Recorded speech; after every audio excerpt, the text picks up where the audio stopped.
My amateur golf days were over when I started doing this drill, which taught me to get my pressure into my lead side earlier, which immediately made a huge difference to my distance, the distance I needed to play professional golf. And it also created that consistency and accuracy that you see all the top pros effortlessly possess. So in my amateur career, I really struggled to get my weight consistently shifting, that pressure shifting left in transition in a downswing, which if I really did a bad swing, it would really result in a fat shot, thin shot, even top shot every now and again. And that was as I was a very, very low handicap, as you would be before you go and turn professional. But I always assumed my struggling with that was because of my disability, my cerebral palsy in my left side, which makes sense of why I couldn't get into my left side. But in reality, I hadn't actually ever practiced getting my weight into the left side. I never had a drill that I did to do that, which I think is the case for so many golfers who struggle with that same issue. So with all those bad shots, if you struggle with that, left side, getting into it will help you massively.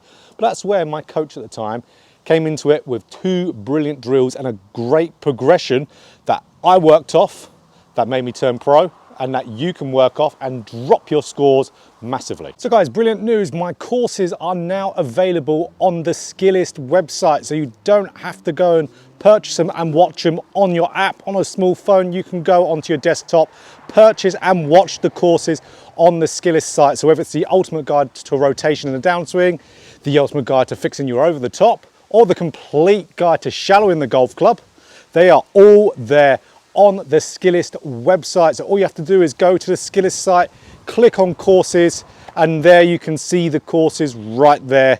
Mine are there, as you can see, and you can even type in the name of the course you want and it will pop up for you there. There's also a link to all the courses down in the description also. So the first drill my coach at the time gave me was the step through drill, which was absolutely brilliant because it forced the weight onto my left side. So what we did, set up to the golf ball, and then bring your left foot over to the right foot.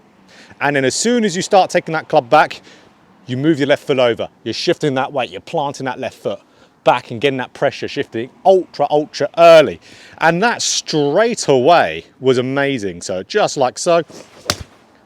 And immediately doing that drill, I saw some great distance gains, to the point where I was hitting the golf ball probably around 25 yards further. I was in about 2 clubs further instantly. Once I got the hang of doing the drill, of course, it was very shaky at the first kind of part of doing it, as I was not used to getting weight onto the left side at all. And of course, my disability, it was fairly difficult, but it made such a huge gain straight away to where I immediately saw better strikes, better distance. I mean, as you can see here, these shots aren't going short. This is an 8-iron, and I can guarantee if I was doing this quite a bit, I could probably ramp that 8-iron up to probably around 175, maybe even touching 180, of just getting that weight shifting really early. And it was a brilliant one to do first because it exaggerates it.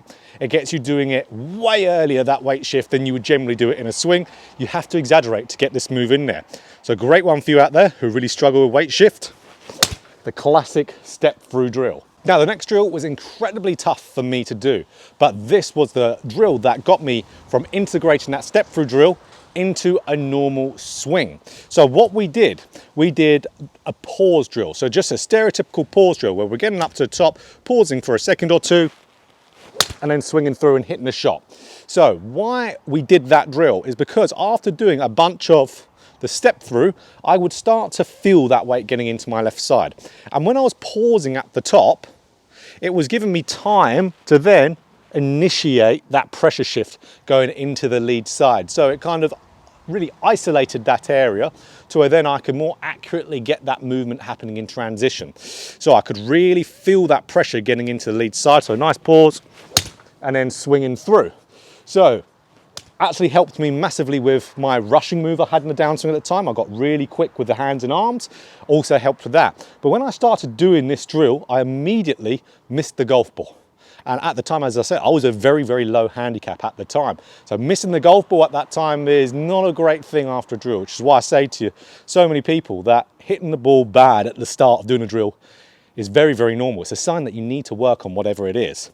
But getting that pressure shifting into the left side took me a while to be able to get the hang of it, as I still struggle at times. I saw that one, I thinned it with hitting good golf shots doing that drill. still to this day, it's still a little bit of a struggle. But once I got that, after a ton of practice, that was when it dramatically improved me. So after I started getting that to where I could get that drill, striking it solidly every time, a bit more like that, then I started to feel that patient feeling at the top of the backswing, going into the downswing and getting that weight into that left side, that pressure shifting left. And then immediately I started hitting the ball way, way further and way straighter. I even had one of the pros that I used to play with, the club pros at the golf course I used to practice at, was absolutely amazed at the dramatic difference that was in my golf swing from one week to the next after I got the hang of it. So absolutely brilliant. But let's get into more of how I practice this, as that's more of the result. How to practice this and how I practice it leading up in that good progression. So the progression we used for these two drills was we did the step through drill a ton first. Because I struggled so much with the freezer, the pause drill, we left that a little bit until I could really get the step through drill really good. And what we wanted me in a practice session having 5 sets of 10 balls, so 50 balls, and if I could, for all 5 of those sets, hit 8 out of 10 good ones, 8 or 7, with the step through drill, then I could go up to the pause drill. So I would have 8 or 7 really good shots with the step through drill. So looking at the distance and the strike, the accuracy was really just within kind of like a 20-yard window. Depending on the club, it'll be larger of a window if it was, like, say, driver, for example. But that was my main barometer of what I was going by for getting that progression up there. So once I got 7 to 8 really good ones here, and then I was like thinking, okay, now I can start doing the pause drill. Now I knew the pause drill was going to be very, very difficult for me to, in a short space of time, get to that. So this is where, again, we wanted very much the same thing, but more of our mindset when I got 8 out of 10 or 7 to 8 out of 10 good ones doing the pause drill out of 5 sets of those 10, then I know my swing was in a good place. Didn't have to move on to anything else. I just knew my swing was in a good place then. So then we did that same thing. Boom, there we go. So really just getting that, repping that out there.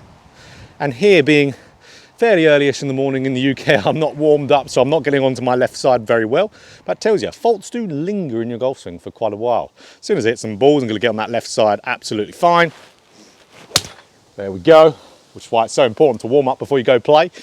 So again, 7 to 8 of those, pause there, pause at the top. If we had any sense of progression there, it would be more trying to pause for longer. So I remember when I started doing that pause at the top drill, and my pause to start off with didn't even look like a pause. It just looked like I was doing a normal kind of rhythm of a swing. So that's where the better I got, the more I could pause it more like a Hideki Matsuyama style, or let's say Cameron Young, and then go from there. But once I started getting that, I started getting the feel into my swing. Like I said, once I started getting that feeling into my swing, then I made that dramatic difference in how far and how accurate that ball was going. If I didn't go through that, I doubt I would be a pro. I doubt I'd be even here on YouTube talking about how to swing a golf club. So it probably was the most important set of drills I've ever done. So really, really important. It doesn't just teach you to get that weight shifting left, it will teach you how to sequence your downswing, how to really swing on a better club path, generate good power via using your pressures properly. So many good things, which is so many of you out there can use this for a multi-facet different of reasons. So if you enjoyed this video, click that like button. If you want more golf instruction, just like this, hit the subscribe button, hit the bell button too to be notified every time I put out a video.